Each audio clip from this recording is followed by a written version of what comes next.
Mai sauraro barkanka da yau, barkanmu kuma da sake kasancewa tare da kai ta wannan sashi namu na shafa labari. Shine a yau zan faɗa sabon littafi mai suna Sabuwar Rayuwa daga Aziza Idris Mrs. MB Kumo. Da fatan mai sauraro zai kasance tare da mu domin jin yadda wannan labari na sabuwar rayuwa zai kaya.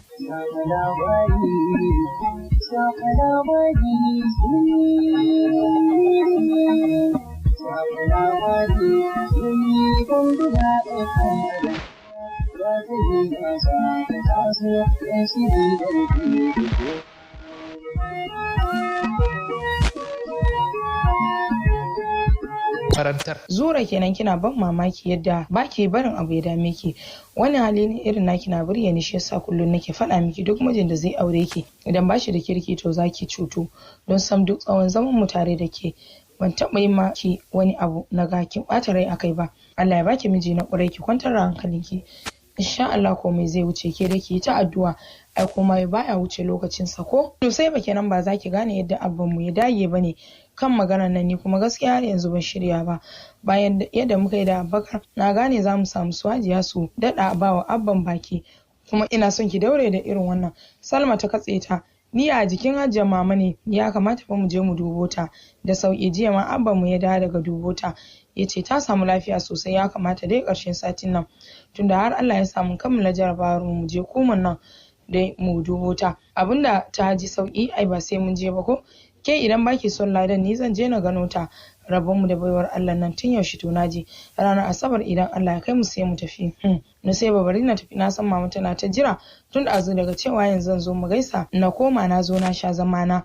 Ta nan ma zan faɗa mata batun tafiyar mu komon. To shikenan, ke da ki ce zaki gudu, amma idan ba haka ba mama ta san idan kin zo nan gidan sai an ganki. Ai haka kawayen biyu suka fice suna hira su a hanya. Harakiyar ta kare, Nusaiba ta koma gida. Wato kawancen Nusaiba da Zura wata irin tsaftatacciyar kawance ce da ya samu asali tun tsawon shekaru 8 da suka wuce, wato tun fara makarantar secondary su. Domin da farko Nusaiba abokiyar faɗan Zura ce, ganin kullum tana doke ta a jarabawa. Duk da ita Nusaiban ba bayacin take zuwa ba ta wuce ta 3 to amma tunda aka tura su wani Queens tare nan jinin su yaɗu suka koma kawance sosai, har mutane na mamaki shakuwar su da ta yi karfi sosai a lokaci daya. Wanda a hali yanzu da suke jami'ar Maiduguri aji biyu babu abinda yayi baya na kawancen sosai ma da duwa, duk ko wanda ya so raba su kunya yake sha. Kai hatta samari wasu sun sha alwashin hada su fada ta hanyar neman su duka, amma fa abin ya fuskara. Don haka kowa ya zama dan kallo, su kuma suka zama ababen sha'awa. Ranar Asabar na zagayowa suka shirya tsaf don tafiya dubo jikin kakar Nusaiba. Hajiya mama sun yi ni cur sai yamma suka dawo. Ta ji daɗin ganin jikokin nata domin dangin su Nusaiba sun saje sun zamo ɗaya da na Zura. Daɗin daɗawa unguwannin su kusa da juna suke. Zura na unguwar Idi yayin da Nusaiba na Hawa Gana a cikin garin Gombe. Wata ranar Laraba Ummu Zura ta yi waya daga Bauchi ta tambayi mahaifin Zura, domin Zura ta je mata hutu tunda ta ji sun gama jarabawa. Aikon abba ya amince kasancewar ya yarda da tarbiyyar gidan Umma Biba domin yaran su kaf a natse suke. Aikon Zura ta hau shiri kasancewar hutun su mai dan tsawo ne. Wannan karon Nusaiba dai bata ji daɗin rabuwarta da Zura ba, kasancewar sun yi shirin zuwa biki Kano cikin satin, amma tunda hakan ta kasance dole su rabu. Washe gari kowa ya gaba suna isa suka yi waya suka sanar da juna isar su. Kasancewar Bauchi ta fi kusa, Zura ta riga isa. Mutanen gidan sun yi murna kwarai da zuwan Zura, kasancewar ta mai son mutane haka yaran gidan suka yi ta tsalle saboda murnan ganin yar uwansu sun kuwa sha tsaraba. Da dare Zura da sauran yan uwanta a falon uwanta suna ta hira a falo, a ciki har da Hajar wadda kusan sa'an Zura ne. Ana cikin hirar Hajar da Zura suka zille suka ule can ɗaki suka kafa hira tasu ta 'yan mata. Haba Zura, kina nufin ki ce min har yanzu baki shirin aure ba? Za mu yi miki wayo. Ai haba, ai aure ba daga shiri bane, idan ya zo mutum zai ba makawa, amma mutum ai ba zai tada hankalin shi ba. Addu'a ake Allah ya sa a yi na dindindin, haka ne, amma ni kam an gama komai, har ma Musa zai turo goro. Kar ki faɗa min shine tun isowa ta baki shafa min labarin ba. Ke dai ai yanzu da kika nitsu taɗin zai fi daɗi. Ke kuma da wa za a yi ne? Ke kullum ba a sanin me kike ciki. Kar ki damu, idan abin ya taso gadan zaki ji. Kar dai ki ce min ba kiya tare da Abubakar. Ke dai kin san an ce matar mutum kabarin sa, amma ai ba nan ne. Kwanaki aka yi ta scandals, ashe an ba shi mata kullum idan ya zo ya ce min bai da wata wacce yake kauna sai ni. Kwatsam ranar yarinyar ta bugo min waya take ce min na yi haƙuri na sarara wa rayuwarta saboda gaba ɗaya ta rasa gane kansa. Bai saura sati ɗaya auren su. To tunda kuwa kin ga ya fara da haka ai ba amfanin aje ana ta sa'insa. Gaskiya ban ji daɗin haka ba, Allah ya sa rabuwar ku alkhairi ne ya kuma haɗa ki da mutum na gari, amin. Sun yi ta hira kala-kala dangane da harkan karatunsu da jami'o'i har suka yi bacci ba su sake waiwayen mutanen falon ba. Zura Ibrahim ta fito ne daga gidan Usulin Fulani. Mahaifinta Alhaji Ibrahim tsohon mai kuɗi ne a jihar Gombe. Yana da mata 3 da 'ya'ya 16. Mahaifiyar Zura ita ce matar shi ta ƙarshe wacce kuma take da 'ya'ya 5. Zura ita ce 'ya ta biyu wajen mahaifiyarta. Na tara kuma a gidan gabaki ɗaya gidan Alhaji Ibrahim irin ɗaya daga cikin ɗaiɗaiku manyan gidajen da ake samu haɗin kai ne a zamanin yanzu. Duka yaran gidan suna ƙaunar junansu. Kusan duka yanzu da sun yi aure sai samari 2 da suke gabanta su ne suka rage kuma akwai shakuwa a tsakanin yaran don su suke magance matsalolinsu kafin ma mahaifinsu su sani. Kowane ƙarshen wata 2 suka haɗu su yi mitin su tattauna matsalolinsu abin da ya shafi manya a yi shi. Wani mitin ɗin kuma idan ya zagayo to na matsalolin yaran ne wato waɗanda ba su yi aure ba. Mutane da dama al'amari na gidan Alhaji Ibrahim na ba su matuƙar sha'awa a ɓangaren su. Zura ko washe gari sun sha gayensu suna zaune da yamma sai hira suke yi ita da Hajar. Sai Umma Biba ta yi irinsu akan su je Shagari shopping complex su sayo mata wasu kayayyaki. Hajar ta ce to Umma mu ma muna son dan wani abu idan mun ga abin da muke so mu dan siya ko da turare ne. Umma ta ce ba ku rabo da kashe kuɗi, ya kamata ku samu sana'ar kanku sai ku je falo ku tambayi Alhaji yana nan ai. Umma kin san Abba yanzu zai fatattako mu shine maganin ku ai. Ga dai 2000 kowannen ku, ni kuɗin hannuna sun ƙare ko da kuke samun kuɗi. Oh Umma kenan, mun dai gode sai mun dawo.